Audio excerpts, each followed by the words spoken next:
Hey guys, so I am here today with my friend Noah. Noah is a family friend. I have known his parents for many years, and we actually live right across the street from each other. And I'm chatting with Noah because he is actually the inventor of a really cool game that I think would make an incredible Christmas present, especially if you have kids or young adults or spouses who are into gaming. And so I want to talk to him a little bit. His game is called Andromeda Fight League. Okay, so Noah, why did you invent this game?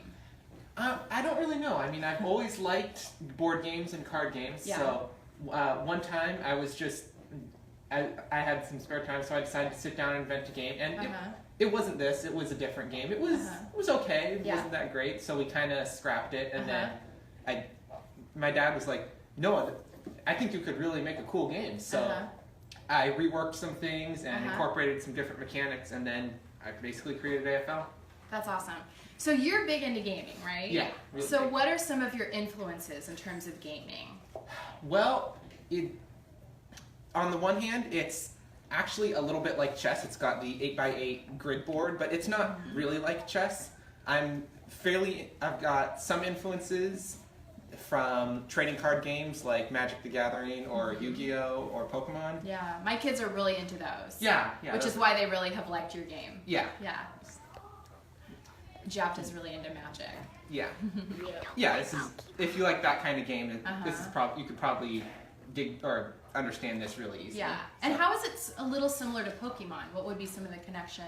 Basically, you've got like your two characters. In Pokemon, you've got the two Pokemon that are fighting. In AFL, you've got, I call them fighters that are fighting. So when one of them attacks, you subtract the opponent's defense, then put damage counters on them. And then if they take more damage than they have hit points, then they're defeated. Yeah. So we're going to take a look at the full game in just a second, and we're going to unbox the game as well. But I wanted to say one of the things that I really appreciate about the game as a mom is that you have managed to kind of take out any violent elements, any elements of kind of inappropriate dress or anything like that. And so for me, it's a really clean game.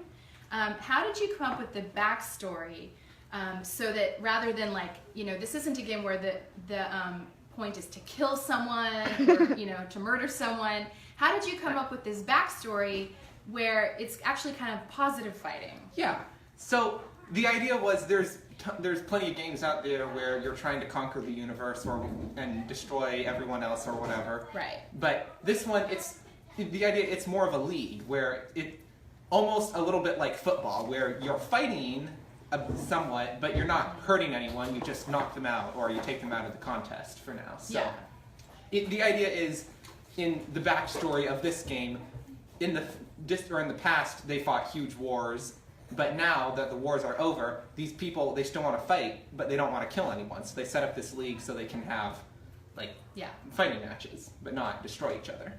So speaking of that, as I sort of start the unboxing process, the game comes with a comic that you wrote that kind of tells the backstory of the Fight League. And did you write this comic? Yeah, I wrote it, and then the same guy we hired to illustrate the cards, we hired him to illustrate this. Because you're a really good writer, Noah. I mean, it's a great story. It's a really fun backstory. And so this is, when you get the game, it comes with a comic, just kind of a fun way to get into the characters, to understand, this kind of magical world that you're going to be playing in. And it's great fantasy elements.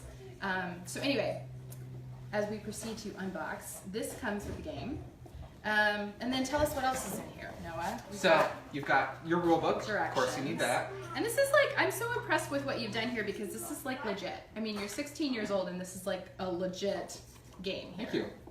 All right, so this is the board. You get 8 boards. Each of them is double-sided. And when you play the game, you set up 4 of them in any combination you want. So with 8 double-sided boards, that's a lot of possible combinations. You can play a different game every time. Oh, I did not realize that. Okay, so you only play with 4 of them, and you're picking. And who picks? Because you play with 2 people. Yeah, you play with 2 people. Each person picks 2 of them, and then you get to set them up. You get to set up your 2 however you like, whatever orientation you want. Okay, that is really cool. India, pan over really quick and show what the game looks like so they can see how it plays out. Okay. Okay, so these are the board games. That is really, really creative. Okay, what else do we got? Then you get These are the avatars. Okay. They're called. They're the little cardboard pieces punched out that actually move around on the board. And these are your characters. Yeah, basically. these are your characters that represent. You get the little damage counters to keep track of the damage. You get a total of 40 avatars and enough damage counters to basically play a game.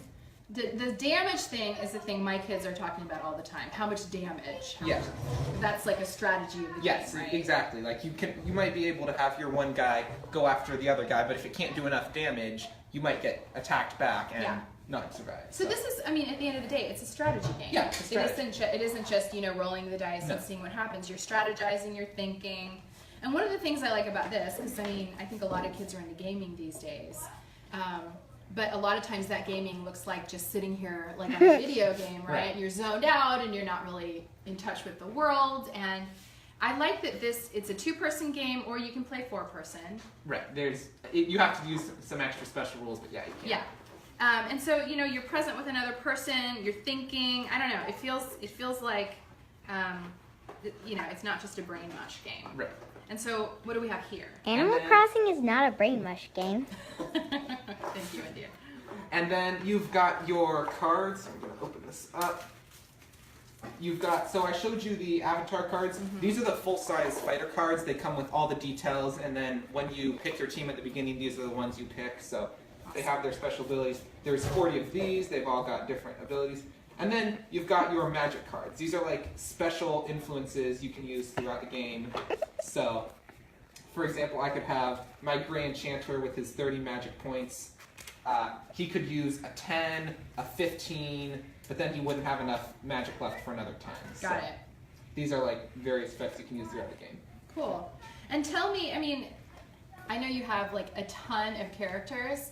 And then there 4 kids can play a tournament all at the same time, right? Right. There's enough for, in one game, there's enough for 2 simultaneous games. Yes, you could have 2 people doing a game at the same time. So you could take these and you could set up 2 different games at once and have a tournament. Yeah. That is really fun. Okay, so you've got a ton of characters. Tell us about a couple of your favorite characters. Well, a couple of my favorite characters, gosh, I don't know. When you've created all of them, it's hard to pick, but one of them I really like. It's like picking your favorite child. Yeah, I know. I made them all, but one I really do like, the Fast Strike Soldier. He's a level 6 guy, so he's not the weakest guy, but he's not the most powerful either. He's got a unique ability. Nobody else has anything like this, where he can attack and then move and attack again. But I really like his backstory. Like, he was, rather than most of these fighters and their backstory come from families or planets or whatever, he just woke up on a planet mysteriously and had these mysterious powers that nobody else has and nobody understands. But he's still a fighter, so that's cool. Yeah, it's one of my favorites. And then another one I really like the Swordsman of Hope.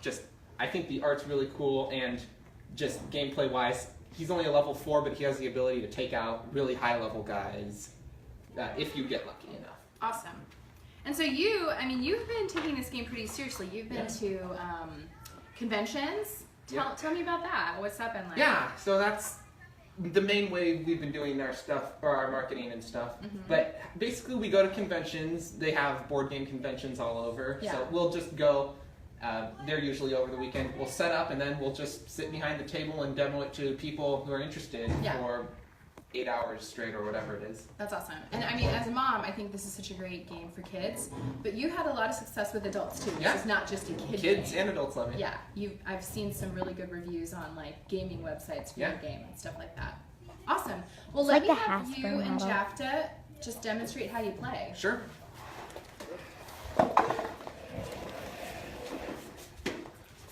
Alright.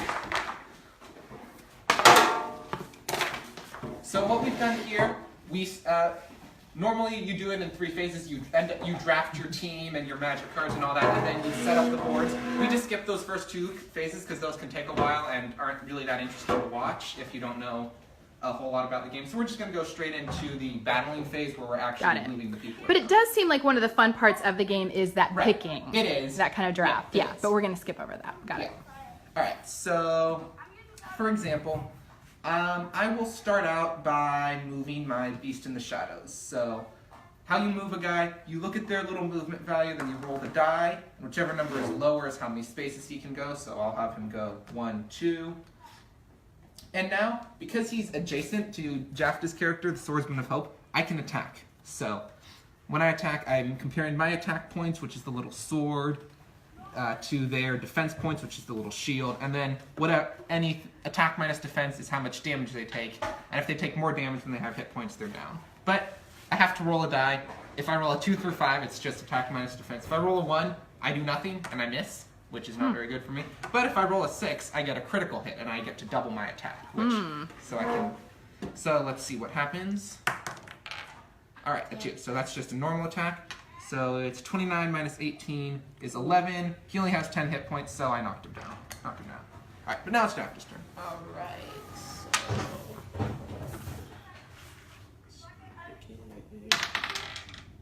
6. 1. That's 2. actually my guy. Oh. Yeah. Yeah. And my guy is back. Okay. Yeah. So 1, 2, and then. Now you could consider, if you wanted to deal some more damage, you could consider buffing him up with the turbocharge for this turn. Yeah, I'll probably do that. Yeah, I'll use the turbocharge. Sure. And then. So, which character do you want to have pay for it? The magical warrior. Actually, I don't think you. I think your only character who can is your Grand Chanter. Okay, I'll yeah. use Grand Yeah. Okay. So, all right. So what this turbocharge will do? He's the Flaming Phoenix has a normal attack of 20. This will boost his attack up to 30 just for one turn. Okay. So, all right. Go ahead and attack. So attack. Go ahead and roll. Yeah. All right. So you've got 20 plus. There's 30 minus 18 is my defense points. So I'll take 12 damage. Stop. And I've got 16 hit points, so I get to survive that. Okay. But I'm wounded. And now, because I survived, I get to make a counterattack on you. So I'll throw my 29 attack against you. Alright, so I have my 29 minus your 16 is 13. Jafta, when you're playing against the inventor of the game, it's a little challenging, huh? I know. Yeah. Alright, so we both came out wounded from that exchange, but this is my strongest guy, so you did some damage to him, which is good. Alright, so... Alright, I'm going to let you guys keep playing, but I'm going to end the video here. So anyway, if you are interested in this game for someone for Christmas or just for yourself, it's available on Amazon for the price of, what's the price? $24.99. $24.99. Thanks, guys.